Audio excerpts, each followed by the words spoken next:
Datanglah seorang pelaku perbuatan maksiat, hobinya buat dosa saja sama dia. Lalu kemudian bertanya orang ini kepada Ibrahim bin Adham, "Wahai Tuan Ibrahim bin Adham, ya, bolehkah aku melakukan perbuatan maksiat?" Kata Ibrahim bin Adham, "Boleh." "Loh, kok boleh?" "Bisyurut." Boleh bersyarat. Dalam kurung, syarat dan ketentuan berlaku. Apa syaratnya Ibrahim? "An takhtabi fi makanin la yarakallahu fihi." Kau cari tempat yang kira-kira Allah tidak melihat. Beratlah kalau begitu. Di mana tempat yang Allah tak menengok kita? Orang banyak malu kepada manusia. Malu ketahuan ngupil. Ngupil bukan dosa. Apa ngupil itu Pak Ustaz? Mencongkel tai hidung. Tunjukkan saya kitab fikih yang mengatakan ngupil haram. Belum ada lagi. Tapi malu lebih tinggi. Bayangkan kalau ada orang ngorek hidung diliput oleh 10 TV swasta. Ditonton di seluruh Indonesia. Tiba-tiba ada yang mengirimkan ke WA. "Ustaz tadi ngupil ya? Kok kalian tahu? Ini siaran live-nya Pak Ustaz." Malu. Malu kepada manusia. Bagaimana malu kepada Allah Subhanahu wa ta'ala? Makanya kalau ada orang takut buat dosa, kenapa? "Saya takut karena masuk neraka." Tak salah, hebat. Takut masuk buat dosa, kenapa? Karena takut nanti amal ini hilang. Kalau saya aniaya orang, nanti dosa bertumbuh bertambah, nanti perbuatan ini akan menghilangkan perbuatan baik saya. Tak salah, tapi ada yang lebih hebat. Apa dia? Merasa dimanapun dia diperhatikan Allah Subhanahu wa ta'ala. Apakah orang yang melakukan perbuatan dosa itu tidak tahu bahwa dia dilihat Allah? Dia tahu, tapi dia lawan pengetahuan. Orang yang melawan pengetahuan imannya secara sengaja, secara sadar, terus dilawannya, maka orang itu disebut fasik. Wallahu la yahdil qaumal fasiqin. Allah tak berikan hidayah kepada orang yang fasik. Sekali dilawan, jauh hidayah. Sekali dilawan, jauh. Makin jauh, makin jauh, makin jauh. Akhirnya dia tenggelam dalam perbuatan fasik. Tahu dia itu haram, dibuatnya juga. Tahu dia itu tak boleh, dibuatnya juga. Tahu dia itu perbuatan buruk, dibuatnya juga. Akhirnya Allah sesatkan dia ke dalam kesesatan yang nyata. Yudillu bihi katsira. Banyak orang yang disesatkan Allah. Wa yahdi bihi katsira. Banyak orang yang diberikan hidayah, jalan petunjuk oleh Allah. 2 jalan. Jalan hidayah kanan, jalan fasik kiri. Pilihlah. Berada di simpang jalan. Cari tempat yang kira-kira engkau tak dilihat Allah. Oh, kalau begitu aku tak bisa. Okeylah, kalau begitu syarat yang kedua. Apa dia? Idza aradta an ta'siyallaha. Kalau kau mau melakukan perbuatan maksiat, ya, lakukanlah dia di mana? La ta'sillaha fi ardih. La ta'sillaha fawqa ardih. Jangan kau lakukan perbuatan maksiat di atas bumi Allah. Oh, di mana bumi yang bukan bumi milik Allah? Kata Ibrahim bin Adham, kalau engkau melakukan perbuatan maksiat, silakan laku perbuatan maksiat, tapi jangan di atas bumi Allah. Di mana? Tak ada bumi ini yang bukan milik Allah. Buatlah dosa kira-kira di tempat itu bukan milik Allah.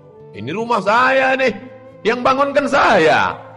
Security-nya ada di luar. Siapa mau nengok saya?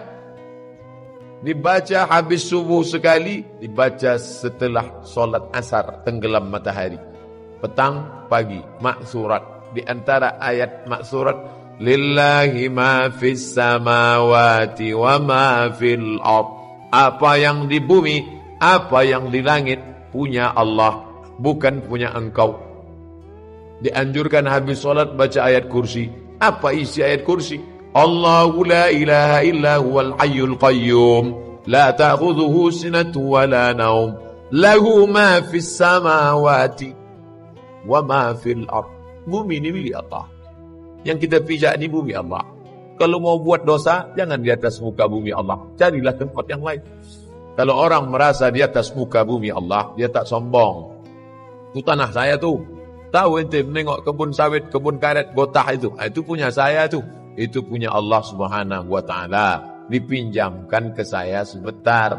Kalau sadar bahwa barang itu pinjaman, kalau hilang tak sedih. Banyak orang ketika barang itu ada, dia yakin itu pinjaman Allah. Itu mobil bapak ya? Tidak. Tapi tadi naik itu pinjaman Allah. Tapi ketika hilang, ngamuknya minta ampun. Kalau memang betul itu punya Allah, maka ketika dia hilang, maka tidak sedih. Kenapa? Karena dia adalah pinjaman dari Allah Subhanahu wa Ta'ala. Sedih bapak istri ini meninggal? Enggak, pinjaman. Insya Allah dikirim dari kembali. Tapi itu yang dimuliakan Allah Subhanahu wa Ta'ala. Maka dimanapun kau memijak tanah, itu adalah tanah milik Allah. Kalau kau mau buat maksiat, kata Ibrahim bin Adham, carilah tanah yang itu bukan milik Allah Subhanahu wa Ta'ala. Tak akan jumpa. Yang ketiga, idza aradta an ta'sillaha. Kalau kau mau melakukan perbuatan maksiat, ya, maka lakukanlah perbuatan maksiat ketika engkau tidak lagi memakan min rizqillah. Kau tidak lagi memakan dari rezeki Allah Subhanahu wa Ta'ala. Kapan itu? Tidak akan ada. Bernapas dengan paru-paru rezeki Allah yang ditarik dan dihembuskan dari rezeki milik Allah. Sampai kapanpun semuanya rezeki dari Allah Subhanahu wa Ta'ala. Orang yang berbuat maksiat itu sebenarnya dalam hatinya ada tercetus agak sedikit, ini punya saya. Makanya dia berani pakai itu buat dia. Bukan di jalan Allah Subhanahu wa Ta'ala. Ini punya saya nih Pak Ustaz. Maka terserah saya apa ini mau saya buat untuk apa. Enggak. Itu yang terdapat dari mana? Dari uang kerja. Kerja itu bisa kenapa? Karena ada kudrat, ada kemampuan. Kemampuan ente di bidang apa? IT, pakar komputer. Eskom, sarjana komputer. Kenapa bisa bekerja? Kenapa kelingking ini bisa bergerak? Berapa banyak orang sekarang tak bisa menggerakkan kelingking? Hanya menggerakkan kelingking pun tak bisa. Sebaliknya pula ada yang bergerak-gerak tak bisa berhenti. Sudah kehilangan kontrol. Sedikit saja urat saraf itu digeserkan Allah Ta'ala.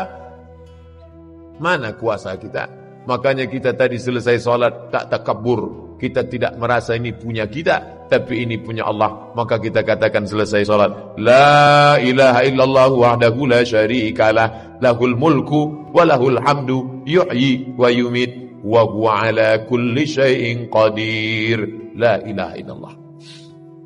Tidak ada daya kecuali karena Allah. Tidak ada upaya kecuali karena Allah. La tataharraku dzarratu illa biiznillah. Tidak akan bergerak satu biji sawi pun kecuali karena kudrat dan iradat Allah Subhanahu wa Ta'ala. Kalau ada orang melawan bapaknya, kenapa kamu lawan? Saya tidak pernah ambil dari duit kamu, kata dia. Ada yang lebih parah.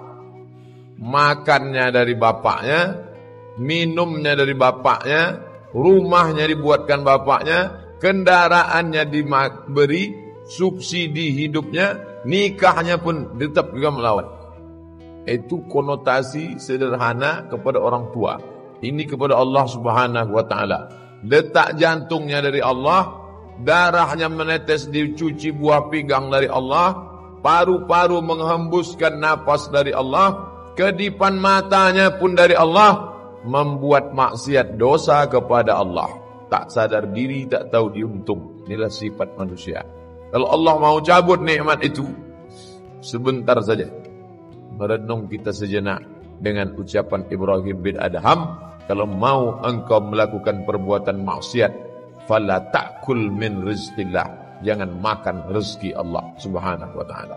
Yang keempat, idza asaitallaha, kalau kau sudah melakukan perbuatan maksiat kepada Allah, faja'at al-malaikah, lalu kemudian datang malaikat.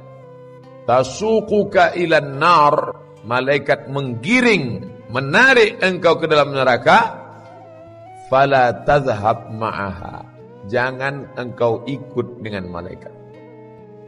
Sesudah berbuat dosa, nanti digiring masuk neraka. Wasiqal ladzina kafaru ila jahannam zumara, orang yang berbuat dosa itu akan digiring, ditarik ke dalam neraka.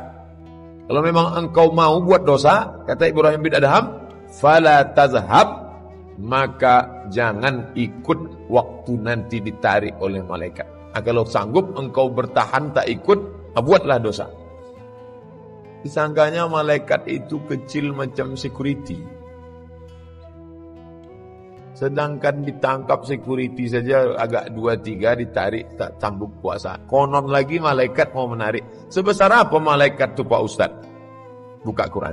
Uli ajnihatin, makhluk bersayap, masna 2, wa sulasa 3, wa ruba' 4. Dari satu sayap ke sayap yang satu, bainal masyriqi wal maghrib, antara timur dan barat. Makanya Nabi tidak pernah menengok Jibril dalam bentuk utuh di dunia. Kapan baru nampaknya Jibril itu dalam bentuk sempurna? Laqad ra'ahu nazlatan ukhra inda sidratil muntaha. Waktu Isra Mi'raj di Sidratul Muntaha. Kenapa waktu di dunia tak nampak bentuk utuh? Andai malaikat itu dalam bentuk fisik, semen, bertulang, berdaging, berkulit, tak muat dunia ini hanya untuk Jibril alaihissalam. Maka dilihatnya dalam bentuk, Allah menunjukkan dalam bentuk cahaya, karena cahaya tidak mengambil tempat. Cahaya, cahaya, cahaya. Sebesar apapun cahaya di ruangan ini tidak mengambil tempat, karena cahaya bukan fisik. Malaikat seandainya turun dalam bentuk fisik, tak muat dunia ini.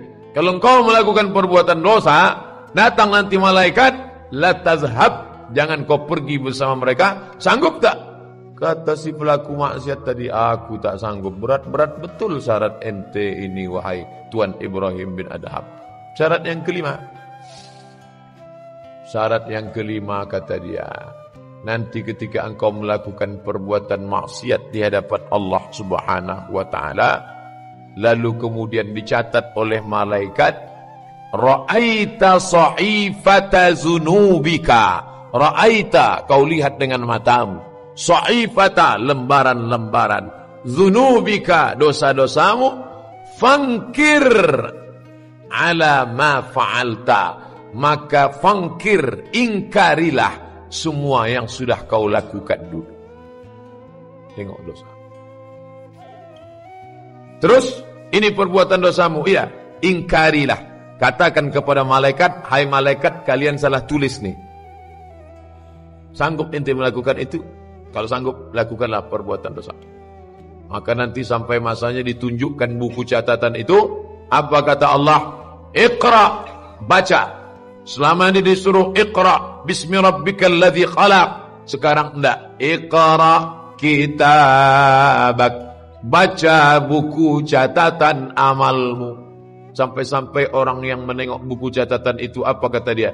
Mali hadzal kitab. Mengapa buku catatan saya ini la yughadiru saghiratan, semua yang kecil-kecil, wala kabiratan, semua yang besar-besar, illa ahsaha, semua tercatat dalam buku catatan yang nyata. Tak ada yang luput dari catatan. Maka orang kalau mau berbuat dosa, agak-agak kira-kira sanggup tak kita mengingkari malaikat? Jangankan mau mengingkari malaikat, mengingkari pegawai Telkomsel aja kita tak sanggup. Meledak rekening HP, rekening telepon, komplain. Ini gimana nih? Jangan-jangan salah mesin kalian nih. Sebentar ya Bu, jangan ngamuk-ngamuk dulu Bu. Ini nanti Pak, jangan marah-marah dulu Pak. Tenang. Kita lihat aja print outnya nanti. Sebentar ya, di print out kan. Rupanya memang betul. Banyak ngobrol tak terasa. Jam sekian nelpon ke Amsterdam, jam sekian nelpon ke ini, jam sekian ini. Betul Bapak yang ngomong. Iya, kok nggak ingat saya ya? Kita tak ingat perbuatan itu. Bapak Ibu yang dimuliakan Allah Subhanahu wa taala, ketika kita tak ingat, tapi ada yang mengingat, ada yang mencatat. Katibin, kataba, menulis. Katibin, menulis. Nanti sampai masanya, wa kulla syai'in ahsaynahu fi imamin mubin. Semuanya kami hitung, semuanya kami catat dalam buku induk yang nyata. Besar sekali Pak Ustadz catatan itu nanti. Ya, berapa eksemplar? Wallahu a'lam bishawab. Dulu orang sulit untuk membayangkan sebesar apa buku catatan manusia. Sekarang mudah saja. Buku PDF bisa disimpan dalam flash disk, dalam eksternal 1 tera. Dulu 1 komputer 4 giga, kecil. Sekarang 1 eksternal flash disk bisa sampai hard disk eksternal bisa 1 tera, 1000 giga, bisa. Kenapa mustahil bagi Allah untuk menyimpan buku catatan kita? Dosa kecil yang dilakukan secara terus-menerus menjerumuskan orang. Orang tak pernah masuk ke dalam sumur tua karena nampaknya besar, tapi orang banyak jatuh terpeleset karena kerikil kecil dan karena kulit pisang, karena dia anggap itu tidak berbahaya. Justru yang kecil itulah yang menjerumuskan kita ke dalam azab Allah Subhanahu